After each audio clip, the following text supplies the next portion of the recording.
diangkat menjadi rasul. Siapa yang angkat? Gubernur atau ketua daerah rumah wanita? Oleh Allah yang kuasa. Allah itu siapa, Mak? Pencipta alam semesta. Itu lagu ibu-ibu dulu mengajarkan sejarah Nabi. Sekarang apa lagu-lagunya ibu-ibu? Modern mereka, sarjana, istri pejabat, tapi tidak tahu sejarah Nabi.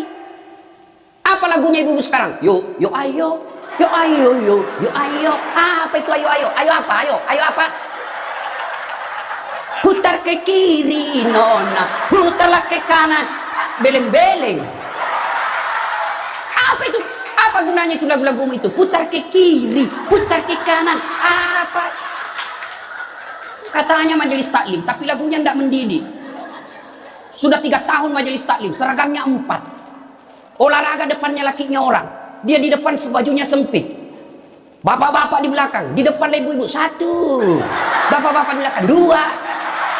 Ini kelakuan majelis taklim ini begini. Ketawa ibu-ibu karena ibu begitu toh. Kalau 17-an apa lagu-lagu seperti itu? Mesti dari kecil sejarah Nabi kita ceritakan. Itu dulu ibu saya kepada saya. Sekarang kepada anak saya bikinkan lagu supaya dia tahu anak Nabi. Anak saya namanya Cek, saya ajari. Cek, nah nyanyi nak. Anak-anak Nabi ada 7 orang, 3 laki-laki, 4 perempuan. Pertama Qasim, Abdullah, Ibrahim, Zainab, Ruqayyah, Ummu Kalsum, Fatimah. Ibunya bernama Siti Aminah, ayahnya bernama Abdullah, kakeknya bernama Abdul Muthalib, pamannya bernama Abu Thalib. Ibu baru tahu toh 7 anak Nabi? Ya. Berapa laki-laki? 3. Berapa perempuan? Anak pertama? Qasim. Coba, ini dari sini kita tahu lagu. Maka ibu harus pandai-pandai mendidik anak, memperkenalkan sejarah Nabi supaya mereka cinta kepada Nabi. Maka ini tujuannya maulid. Bukan kita mau bidah-bidah. Sekarang ada juga baru belajar agama 2 bulan. Itu pun melalui YouTube. Seolah-olah dialah menjadi panitia hari kiamat. Ini maulid bid'ah. Tidak ada pada zaman Nabi, tidak ada pada zaman sahabat, pada tabi'in, tidak ada semua itu. Saya bilang, bos, memang tidak ada pada zaman Nabi, tidak ada pada zaman sahabat. Kenapa? Mereka hidup sesama dengan Nabi, mereka lihat Nabi, segar ikatan mereka soal Nabi, mereka tahu sejarah Nabi dan tidak perlu dituturkan. Sekarang kita sudah 1400 tahun yang lalu, banyak umat Islam la ilaha illallah Muhammad Rasulullah, tapi dia tidak tahu siapa anaknya Nabi. Maka perlu kembali diingatkan. Jadi kalau orang mau maulid, hargai. Jangan malah dibilang sesat, masuk neraka. Nenekmu punya neraka.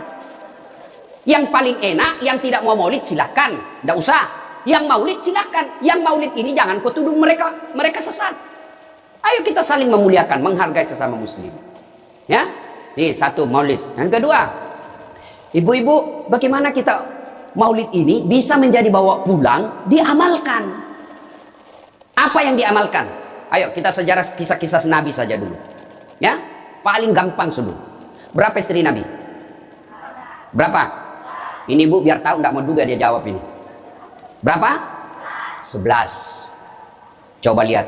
Istri pertama namanya Khadijah. Tua berapa tahun? 15 tahun lebih senior dari Nabi.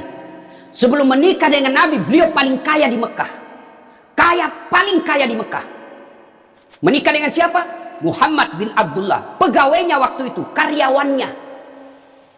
Lalu Khadijah selalu cerita kelebihan Muhammad kepada asistennya, namanya Nafisah. Asistennya, dia selalu cerita, ini Muhammad baik, jujur, kinerjanya bagus, disiplin, sopan ngomong, nguntung juga baik. Nafisah paham, oh bunda ini senang sama Nabi Muhammad. Waktu itu belum jadi Nabi. Akhirnya apa?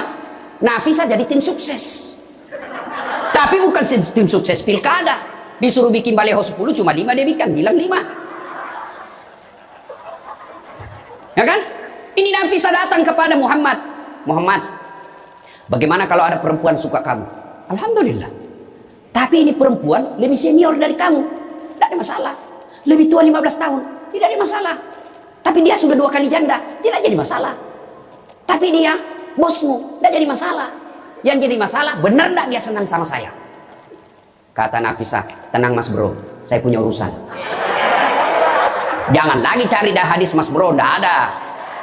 Lalu datanglah Nafisah kepada Khadijah. Bunda, bagaimana menurut bunda kalau ada laki-laki senang bunda? Alhamdulillah, terbuka jodoh. Tapi ini lebih muda dari bunda, tidak jadi masalah.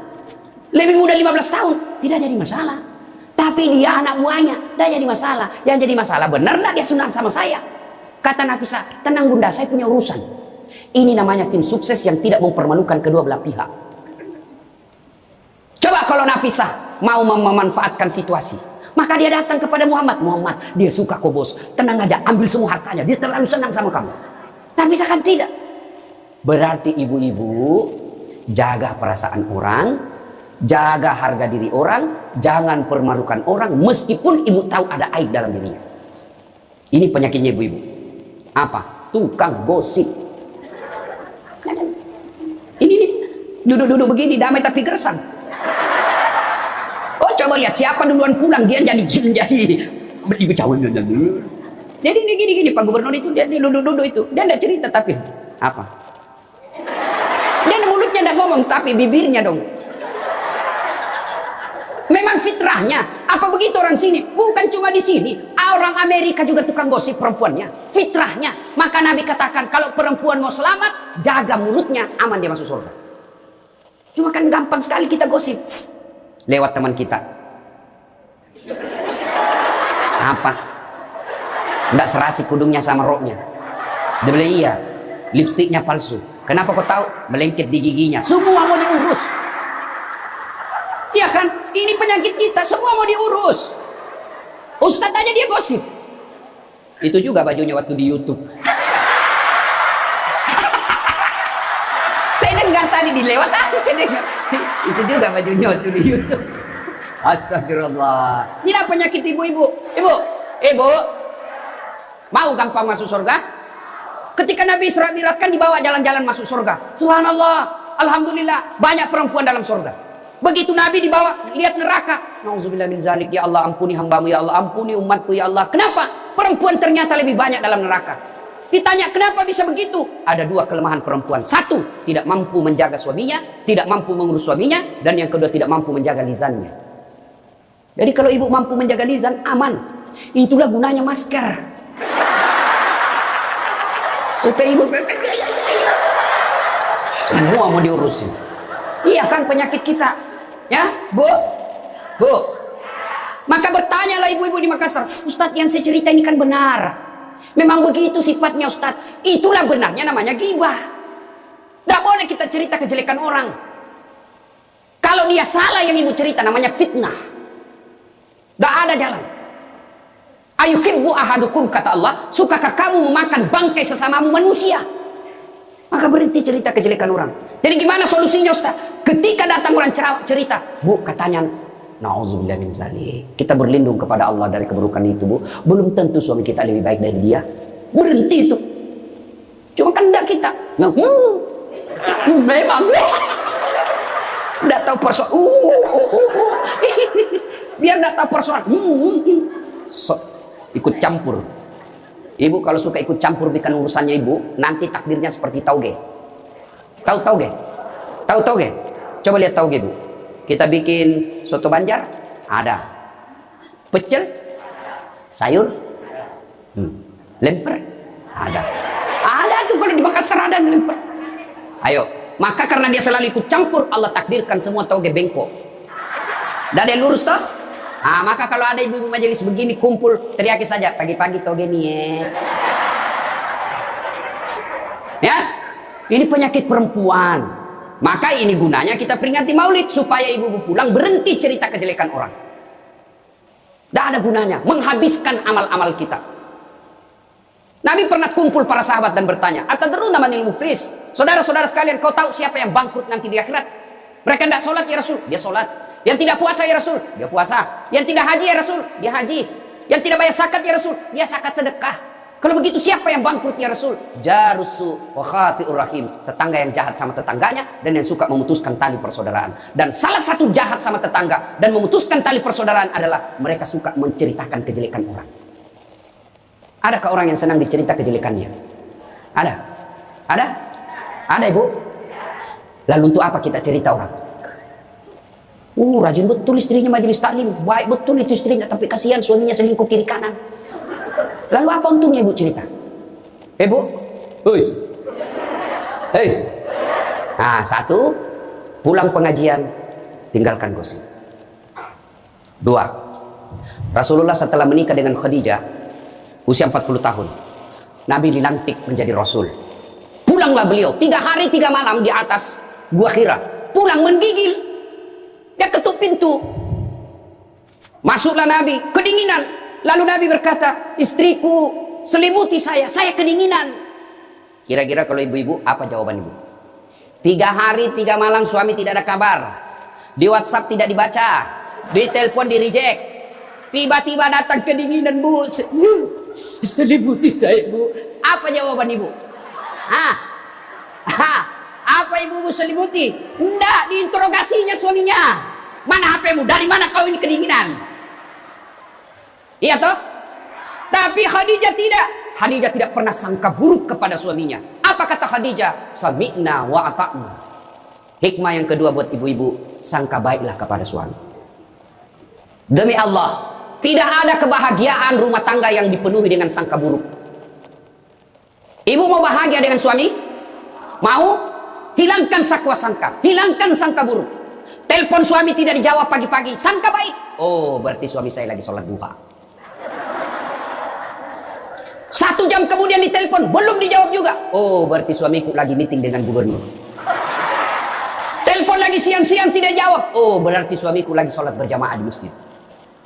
Sore ditelepon tidak dijawab-jawab. Oh, berarti suamiku dia lupa handphonenya. Tiba-tiba sore masuk WhatsApp teman kita. Saya lihat suamimu bonceng cewek, cantik betul.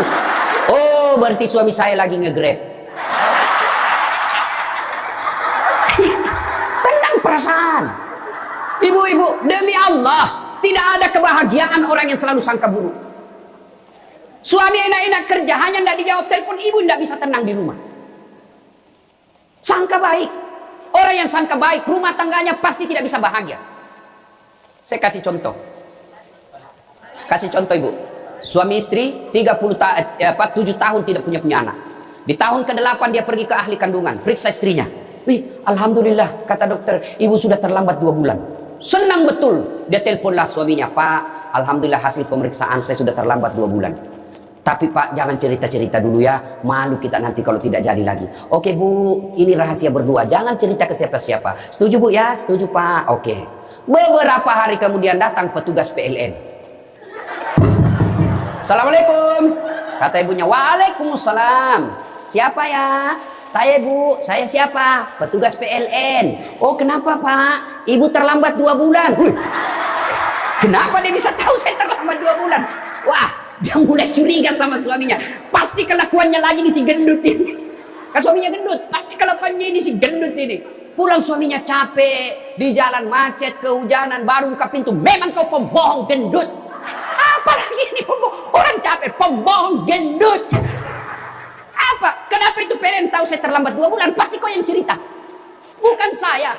Kenapa? Wah, suaminya juga marah digendut-gendutin. Dia datang ke PLN. Ada apa kau tahu-tahu istriku terlambat 2 bulan? Dia bilang, ini ada catatannya Pak. Kau hapus ini. Ya boleh Pak, tapi Bapak bayar dulu. Kalau saya tidak mau bayar, ya terpaksa punyanya Bapak diputus. Kalau punya aku diputus, apa dia pakai istri saya di rumah? Dia terpaksa pakai lilin. Inilah bahayanya sangka buruk. Bu, loh Ibu, Bu, salatullah salamullah ala toha rasulillah, salatullah salamullah ala yasin habibillah. Oleh-oleh kedua pulang maulid, hilangkan sangka buruk. Tidak ada kebahagiaan orang sangka buruk. Begitu juga kepada pimpinan kita. Kok saya dimutasi? Sangka baik. Saya tadinya kok kepala dinas menjadi staf ahli, berarti Bapak dianggap ahli. Ini staf ahli kan enak, ahli yang tidak ada stafnya. Sangka baik. Oh, berarti Pak Gubernur merasa saya perlu istirahat, banyak berpikir. Sangka baik. Jangan pernah sangka buruk. Tidak ada kebahagiaan orang yang sangka buruk. Sangka baik. Saya dalam hidup saya, betapa banyak Allah kasih pelajaran, saya baru tahu maksud Allah yang baik setelah beberapa saat berlalu. Begitu ada kejadian sangka baik saja, tunggu akan muncul, oh ini maknanya ini. Tamat SMA kan saya daftar polisi, Bu, tentara, akabri. Begitu tes fisik, tidak lulus. Kenapa? Ceper.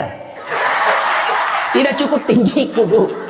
Saya protes kepada Allah, ya Allah, kenapa aku lahirkan saya dalam keadaan pendek? Kok tidak jadi rugi jadi Tuhan kalau saya jadi tentara? Teman saya lulus waktu itu, Bu. Dia sekarang polisi 2 bunga, reserse, baret merah. Saya lulus pakai baret putih. Alhamdulillah jadi ustadz. Alhamdulillah karena baret putih saya pakai, mulai baret hiram sampai baret merah, saya ceramai semua. Gubernur sebelumnya, kepala dinas, tiba-tiba kita tidak ada jabatan, sangka baik. Itulah hidup. Jangan pernah sangka buruk. Begitu juga kepada suami, sangka baik. Tidak ada ketentraman bagi rumah tangga yang selalu disertai sangka buruk. Dan ibu enaknya jadi istri karena ibu tidak tanggung dosanya suami. Saya bilang sama istri saya, Mama Nyece. Kan ibu-ibu sekarang suka sekali periksa handphone. Untuk apa periksa handphonenya suami, Bu? Coba jelaskan saya, untuk apa? Ayo yang suka periksa handphonenya suami. Untuk apa, Ibu? Hah? Setelah tahu ibu mau apa? Ternyata besok-besok ada masalah yang tidak menyenangkan hatimu, apa yang kamu lakukan? Mau diceraikan, saya ceraikan kamu. Daripada kau menderita hendapi saya, sudah, kita selesaikan baik-baik. Dan kau tidak mungkin. Ku ceraikan kau pagi, sore saya sudah dapat.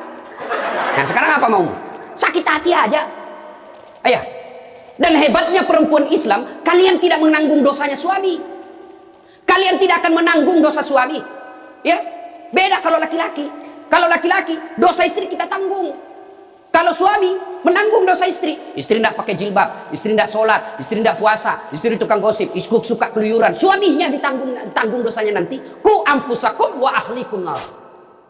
Beda istri, suami pezina, suami koruptor, suami narkoba, suami penjudi, suami tukang tipu, ibu tidak tanggung dosanya suami. Itulah enaknya jadi perempuan Islam. Bahkan kalau dia sholat, dia puasa Ramadan, dia jaga harga dirinya, dia patuhi suaminya. Kata Nabi, tadahulul jannati bisalam, silahkan ibu mau masuk pintu surga mana saja. Makanya sangka baik saja, tidak usah sangka buruk. Ada ibu-ibu curhat sama saya tengah malam, Ustaz, mohon solusinya Ustaz, saya sudah tidak tahan. Kenapa ibu? Saya sudah tidak tahan. Saya minta solusinya Ustaz, saya sudah tidak tahan. Memang kenapa? Saya ini sudah 21 tahun menikah Ustaz, tidak tahan. Saya bilang dalam hati, 21 tahun tidak tahan. Inilah kadang-kala ibu-ibu kalau ngomong tidak masuk di akal. Ya memang Allah fitrahkan itu manusia, laki-laki itu lebih banyak akalnya, perempuan lebih banyak perasaannya.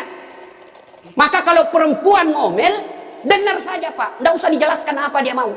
Dengar aja, karena memang dia cuma mau didengar. Oh, dengar aja, oh, ya, dengar aja, dengar. Tapi tidak tahan saya Ustaz, ya tidur. Rumus menghadapi perempuan itu, ilmu paling efektif, sabar. Tidak ada sudah kalah itu ilmu sabar. Diam, tidak usah dijelaskan. Biar dijelaskan, tidak masuk di akalnya. Apalagi kalau dia sudah bilang pokoknya, sudah Pak, lebih diam aja. Pokok, sudahlah. Dijelaskan satu, muncul pertanyaan dua. Dijelaskan tuntas yang dua, muncul lagi pertanyaan tiga. Sudah tuntas semuanya, dia ungkap lagi yang 5 tahun yang lalu. Itulah perempuan. Iya Bu Tot, maka dengarkan saja. Ada saatnya nanti dia bilang, baru dia sadar itu. Iya sebenarnya itu saya emosi aja itu hari Pak. Ya begitulah perempuan. Dihadapinya jangan emosi. Saya sudah tidak tahan Ustaz. Kenapa? Sudah 21 tahun, udah cocok saya Ustaz. Saya bilang, Ibu tahu enggak baut? Tahu Ustaz. Apa pasangannya baut Ibu? Mur. Sama enggak? Sama modelnya? Sama bentuknya? Beda. Justru perbedaannya yang membuat dia kokoh. Berarti rumah tangga tidak akan pernah kokoh kalau mau menyamakan. Yang kokoh adalah ketika dia mau saling menerima kekurangan dan kelebihan. Itu pasti kokoh. Mana mau cocok jenis kelamin aja kita tidak sama. Iya. Pendidikan aja kita pasti beda. Latar belakang budaya kita pasti beda. Maka yang membedakan itulah kalau kita kelola dengan baik dalam rumah tangga, dengan faktor utamanya sangka baik, insya Allah bahagia rumah tangga. Ya, sangka baik. Tuh Khadijah tidak pernah sangka buruk sama suaminya. Khadijah ketika beliau sakaratil maut, usia 65. Beliau sakit. Dan baju yang beliau pakai sudah 8 kali tambal. Tahu tambal, Ibu? Itu tambal ke-8-nya 1 sampai 7, Nabi masih menambalnya pakai apa? Masih pakai kain. Di tambalan ke-8 beliau pakai pelepah daun kurma. Kenapa? Habis kainnya Nabi. Padahal sebelum nikah beliau orang kaya. Lalu beliau panggil anaknya, Fatimah, ta'al. Fatimah, kesini dulu, nak. Kenapa, Bunda? Tolong kau mintakan serbannya bapakmu. Ada serban yang selalu dia pakai, bapakmu itu terima wahyu. Tolong sampaikan ke beliau, saya minta untuk saya jadikan kain kafan. Mudah-mudahan serban itu Allah hindarkan saya dari azab kubur. Mendengar ini, Fatimah berkata, Bunda aja yang minta sama bapak. Dengar jawaban Khadijah, saya malu minta sama bapakmu, nak. Habis hartanya untuk bantu Rasulullah, minta serban, malu. Kira-kira masih ada istri sini malu minta sama suaminya? Pak Gubernur, masih ada kira-kira malu minta sama suami? Bukan diminta, dicuri. Ayo, itulah Khadijah. Maka jangan heran Khadijah meskipun sudah wafat, beliau tidur bersama Aisyah. Beliau tidur bersama Aisyah. Tapi siapa yang dikenalnya? Khadijah.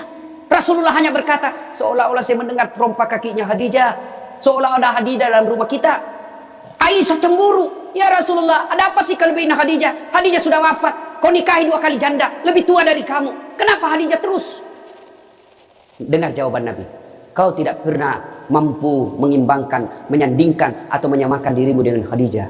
Ketika tidak ada orang percaya kepadaku, Khadijah orang pertama yang percaya ke Rasulanku. Ketika orang memboikot saya, tidak boleh bertransaksi ekonomi kepada Muhammad, hartanya habis untuk membantu perjuangan dakwah. Maka jangan heran Rasulullah sangat mencintai Khadijah. Jadi kalau ibu mau dicintai suami lahir batin, jadilah seperti Khadijah. Bukan karena cantiknya, bukan karena kayanya, tapi kebersihan hatinya Khadijah. Kita itu laki-laki kan tergantung perempuannya. Kalau perempuannya baik, akhlaknya baik, tidak mungkin tergoda suami. Ibu mau suami tidak macam-macam mikirnya? 3 aja resepnya. Pegang ini, kau kuasai suamimu. 1, buat matanya senang. Artinya apa? Ibu penampilan cantiklah di depan suami. Kalau suami senang selalu pakai baju merah, pakai itu baju merah tiap hari. Kalau suami senang warna-warna emas, pakailah itu tiap hari, ya. Tapi saya tidak senang warna begini, Ustaz. Bukan untuk ibu, tapi untuk menyenangkan suami. Dandannya seorang istri, menyenangkan hati suami, itu ibadah buat seorang wanita. Yang kedua, buat perutnya senang. Bagaimana caranya? Bikinlah masakan kesenangan suami. Kalau tidak bisa tiap minggu, sekali sebulan. Ketika terima gajinya suami, terima honornya suami, ya WhatsApp suami, SMS suami, telepon suami. Bang, jangan makan di luar hari ini. Hari ini saya masak spesial buat abang. Masakan kesenangan saya sudah siapkan di rumah, bang. Aman, bang, jangan makan di luar. Ini hari spesial buat abang. Senang kita jadi suami. Itu saya kalau terima SMS WhatsApp begitu, mamanya cek di rumah, dia goreng baru dia kirim. Rasanya kita mau cepat pulang. Ibu pernah WhatsApp suaminya begitu? Paling di WhatsApp, bang, jangan lupa singgah beli telur. Bang, habis gas.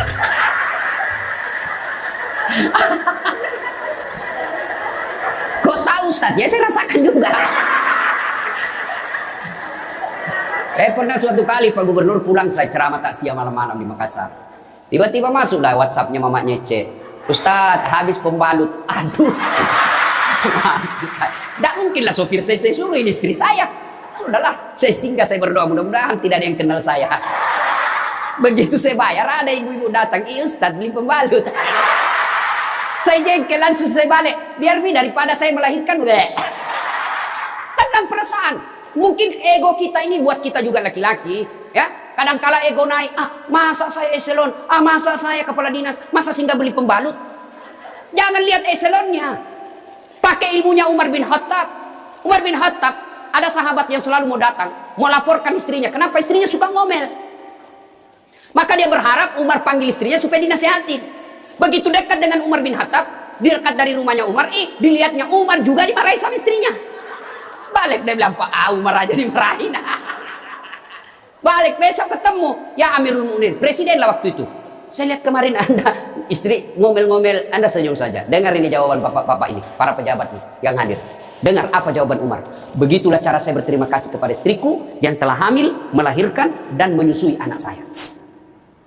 Coba, hilang itu emosi Pak, hilang itu harga diri. Kalau kita sudah ingat bagaimana susahnya itu ibu melahirkan, hamil. Masih ingat ibu-ibu waktu hamil? Masih? Ada enggak enaknya itu orang hamil? Untung saya tidak pernah hamil. Oh, coba ibu-ibu kalau hamil, jalan aja setengah mati. Aduh, sudah mau jahat. Mau duduk aja, mana ada ibu hamil langsung dulu aja. Udah standar samping dulu itu kasih. Oh. Iya ibu? Ya, benar. Kalau kita laki-laki paling ngidam. Ustaz, apa doanya berhenti ngidam istri? Ngidam apa istrimu? Nanti dia bisa tidur kalau dilihat saya di atas lemari Pak Ustaz. Jadi kalau istrinya mau tidur jam 10, setengah 10 sudah di atas lemari. Saya berarti kau dong itu dikasih kerja kau suami. Yang kedua kata Umar, begitulah cara saya berterima kasih kepada istriku yang telah melahirkan anak saya. Masih ingat waktu melahirkan? Masih? Ada enggak ibu-ibu melahirkan senyum? Ada? Mentang-mentang istri gubernur, keluar sayang. Setengah mati juga biar istri gubernur. Nggak ada. Itulah susahnya jadi perempuan. Maka ketika suami disuruh sama istri, bayangkan sulitnya melahirkan. Yang ketiga kata Umar, begitu cara saya berterima kasih yang telah menyusui anak saya. Masih ingat waktu menyusui? Masih? Terutama waktu tumbuh giginya. Masih ingat tak? Tentu saya tidak pernah rasakan. Kalau digigit kan, mana nenek tinjau nanya, kok gigit saya? Tidak, dia usap lepas nak. Iya ibu, iya. Siang anaknya, malam. Salatullah, salamullah, ala toha Rasulillah. Salatullah, salamullah, ala Yasin. Berikutnya, kalau kita cinta kepada Rasul, jadilah istri seperti istri Rasulullah. Nah, tentu bertanya kita, itu bapak-bapak mau punya istri seperti istri Rasul? Pak Gubernur pasti mau. Kita punya mau istri seperti Khadijah. Tapi pertanyaannya, sudahkah kita seperti Rasulullah? Tenang ibu-ibu, saya bela ibu-ibu hari ini. Tenang. Nah, kita mau seperti Khadijah, tapi kelakuan kita seperti Abu Jahal. Pembohong kiri kanan. Suami istri minta duit tidak pernah ada. Benar tidak ada, habis biar baunya tidak ada lagi. Giliran selingkuhannya minta, gampang deh, tunggu aja 5 menit. Ya, Rasulullah coba begitu memuliakan istri, beliau tidak pernah kusam rambutnya di depan istrinya. Coba itu, buka itu Barasanji sejarahnya. Rasulullah beliau yang bersihkan tempat tidurnya. Beliau yang tambal bajunya ketika robek. Beliau sediakan sarapan. Itu Rasul, manusia pilihan. Namanya selalu digandengkan dengan namanya Allah. Tidak malu, bahkan rela ikhlas membantu pekerjaan rumah tangga istrinya untuk meringankan kerjaan istri. Kita baru Satpol PP. Satpol PP. Apa Satpol PP? Polisi setengah. Baru pegawai honor, macam-macam ceritanya. Tidak ada kehinaan bagi laki-laki memuliakan istrinya. Tidak ada kehinaan suami yang membantu pekerjaan istrinya. Rasulullah mencontohkan itu. Beliau kalau keluar rumah sudah ada sisir. Masuk ke kamar rapi baru keluar. Kita sudah habis pisang goreng 4 masih berantakan rambut. Begitu istrinya katakan, bang, baik-baik itu rambutmu apa? Kenapa kau urus rambutku? Rambutmu kau urus. Itulah Rasulullah. Rasulullah subhanallah, dari 11 istri beliau tidak ada satupun yang dia panggil namanya. Beliau tidak pernah memanggil Khadijah. Beliau tidak pernah memanggil Aisyah. Aisyah beliau panggil apa? Ya Khumairah, yang kemerah-merahan pipinya. Karena memang Siti Aisyah merah di 5 pipinya. Maka bapak-bapak, Pak Kak di sini, Pak Karo, panggil istri kita dengan panggilan kasih sayang. Wahai istriku yang termancung hidungnya di lorong 3. Memang tidak mancung hidungnya Ustaz, ya giginya lah kau lihat. Justru giginya mancung Ustaz. Jangan terlalu jujur. Mentang-mentang istri kita hitam panggil hitam. Apa kata istri kita? Apa PC? Masa suami istri? Katanya Islam ini agama yang paling paripurna. Kok kita saling pesek hitam? Ya, Rasulullah, beliau kalau minum bersama istri beliau, kalau beliau minum gini, Bismillahirrahmanirrahim. Hebatnya Rasul, kalau beliau minum satu teguk dikasih lagi istrinya, minum lagi, kasih lagi istrinya. Hebatnya bekas bibirnya Aisyah itu yang diminum oleh Rasulullah, bekas bibirnya Aisyah. Masya Allah. Coba kalau kita Pak Kadis, istri, bekas bibir istri, bau betul mulutmu. Maka kalau ibu bapak mencontoh Rasulullah, maka rumah tangga pasti bahagia. Dia bukan cuma surga akhirat menunggunya, di dunia dia sudah dapatkan surga. Nggak usah ikut parenting, quality time. Apa itu? Belajar saja sama diri Rasulullah. Kita ini sudah miskin di dunia. Rumah tangga kita kadang-kadang ngontrak-ngontrak. Tidak tahu lagi kewajiban istri kepada suami. Suami tidak tahu kewajiban kepada istri. Maka di dunia dia susah sanggara. Di akhirat apalagi nanti. Maka kalau kita tidak bisa dapatkan kekayaan sorga di dunia dengan harta, maka dapatkan kebahagiaan itu dengan memperbaiki hati dalam rumah tangga. Suami tahu kewajiban kepada istri, istri pun melaksanakan tugasnya kepada suaminya. Itu Rasulullah.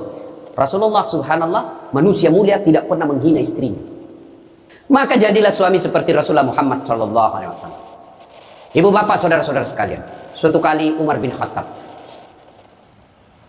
menangis. Tiba-tiba ketawa lagi, menangis lagi.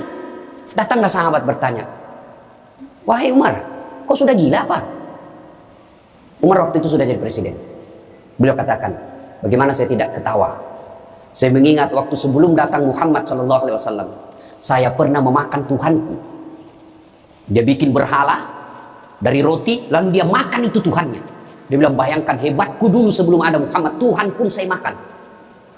Kan dia ketawa. Lalu kenapa engkau menangis ya Amirul Mukminin? Saya bayangkan sebelum Nabi Muhammad SAW datang di tengah-tengah kita, saya pernah mengambil anakku yang masih orok, merah, saya rebut dari istriku, lalu saya bawa ke belakang rumah, saya gali pasir, saya tanam sendiri anak perempuanku itu, lalu saya timbun, saya lompat-lompat di atasnya karena saya anggap ini perempuan anak pembawa sial. Begitu zaman jahiliyah. Alhamdulillah setelah ada Muhammad, mampu melahirkan kita seperti sekarang ini, bisa membedakan yang hak dan yang batil. Berarti Rasulullah dikenang kehebatannya karena berhasil memimpin, mengarahkan umatnya dari jahiliyah menjadi seperti yang kita nikmati sekarang ini. Berarti Pak Gubernur, kalau Bapak ingin dikenang sebagai pejabat, bukan hanya memperbaiki diri, tapi memperbaiki rakyat Sumatera Selatan. Dan alhamdulillah saya senang sekali mendapat berita Bapak punya program yang sangat memuliakan kebaikan, bukan Islam, kebaikan. Satu desa, satu lurah, satu rumah tahfiz. Meskipun Bapak sudah tidak menjabat sebagai gubernur, selama rumah tahfiz itu dimanfaatkan, maka itu akan menjadi amal kebaikan dunia sampai di akhirat. Tapi percayalah, tidak mungkin Pak Gubernur hebat tanpa didukung sama istri. Tidak mungkin. Ini istri tidak kelihatan perannya, tapi menentukan SK. Oh, benar. Biar Pak Gubernur senang sama Bapak, kalau istri Pak Gubernur tidak senang, berpengaruh itu tanda tangan. Ini memang sudah itu begitu yang namanya kehidupan manusia. Saya juga tidak bisa hebat ceramah begini kalau istri saya tidak mendukung. Saya mau bikin naskah, digangguinya saya. Bikin sama bapakmu, cepat kau ambil itu. Nangis sana, mana bisa kita bikin naskah? Begitu kita mau ceramah, dia curi kita punya naskah. Apa? Mana bisa? Allah Subhanahu Wa Taala berfirman, mana sudah ini? Mana naskah kita? Maka yang terpenting kembali dalam Maulid kali ini, mari jadikan rumah tangga kita sebagai pintu sorga, meraih sorga yang sebenarnya. Jangan berpikir di dunia tidak ada sorga. Kita kan selalu berdoa, fid dunya hasanah, wa fil akhirati hasanah. Selamat di dunia, selamat di akhirat. Apa itu fid dunya hasanah? Menurut para ahli tafsir Al-Quran, hasanah di dunia itu, sorganya dunia itu mengandung 4 komponen. 1, punya pasangan yang baik. Jadi kalau istri bagus agamanya, suami bagus agamanya, suami bagus akhlaknya, istri bagus akhlaknya, sudah 1 komponen surga didapat. Yang kedua, punya anak yang soleh dan soleha. Tidak ada gunanya pangkat jabatan kalau anak kurang ajar. Ibu-ibu nih, kalau ibu meninggal siapa yang doakan? Hah? Suami? Tidak bakal, dia kawin lagi. Siapa yang doakan? Anak. Maka keberhasilan ibu, saya setuju dengan pernyataan Pak Gubernur. Kalau mau hebat ini provinsi kita, ibu-ibunya harus menjadi pesantren pertama. Sayang, seribu sayang, ibu-ibu sekarang banyak yang gagal mendidik anak. Dihormati di luar, dimuliakan di kantor, sampai di rumah dimaki-maki sama anaknya. Itu siapa yang gagal? Ibunya. Kita kadang-kala bahagia, hebat kalau anak kita pintar bahasa Inggris. Hebat anaknya Ustaz, pintar bahasa Inggris. Apa hebatnya? Banyak yang bisa begitu. Masa banyak Ustaz? Ya sudahlah, ke Inggris, lihat itu anak-anak di sana. Anak-anak di sana semua pakai bahasa Inggris, Bu. Memangnya kalau ibu nanti meninggal, anak berdoa pakai bahasa Inggris? Oh my God. Please help me my mother. Enggak. Pasti pakai bahasa Pado. Kepado, lindungi lo. Pasti. Ya, maka ibu-ibu didik anak. Yang ketiga komponen punya surga dunia, apa itu? Punya harta yang bermanfaat, bukan harta yang banyak. Mana harta yang bermanfaat? Harta yang banyak digunakan orang lain menjadi amal soleh-soleh, amal jariah. Bu-ibu nih, yang punya emas berlian, cincin. Ayo Bu, kalau ibu meninggal siapa yang punya itu? Hah? Siapa? Anak, istri kedua. Bukan anak, istri kedua yang pakai. Maka sedekahlah sebelum tiba saatnya. Dan yang keempat, surganya dunia, punya teman yang baik. Bukan teman kepentingan politik dan kekuasaan. Teman yang baik itu meskipun kita sudah pensiun masih baik sama kita. Meskipun kita sudah miskin masih baik sama kita. Itulah teman yang baik. Dan nerakanya dunia ketika kita punya jabatan, banyak teman kita, pas kita hilang jabatan, semua menjauh dari kita. Itu nerakanya dunia. Nah ibu bapak saudara-saudara sekalian, mari mewujudkan ini melalui maulid. Maulid ini tidak ada guna kalau kita pulang tidak diamalkan. Minimal amalkan dengan menjadi suami yang baik dan istri yang baik. Terakhir, kalau kita mencintai Rasulullah maka kita ikuti sunnah-sunnahnya. Apa sunnah? Yang gampang-gampang, tidak usah berat-berat. Mulai hari ini, oleh-oleh khusus ibu, kapan dan dimanapun selalu ada wudhu. Coba ibu amalkan. Bapak-bapak pegawai, bapak mau pergi kerja wudhu dulu, mau pergi jemput anak wudhu dulu, mau pergi pengantin wudhu dulu, mau pergi kemana saja ikuti Pak Gubernur yang katanya tidak ada liburnya. Ya, sudah ikuti dengan ada wudhu. Orang yang selalu ada wudhunya, innallaha yuhibbut tawwabina wa yuhibbul mutatahhirin, dicintai oleh Allah Subhanahu wa taala. Ibu bapak saudara-saudara sekalian, banyak yang ingin kita sampaikan tapi waktu jualah yang membatasi kita.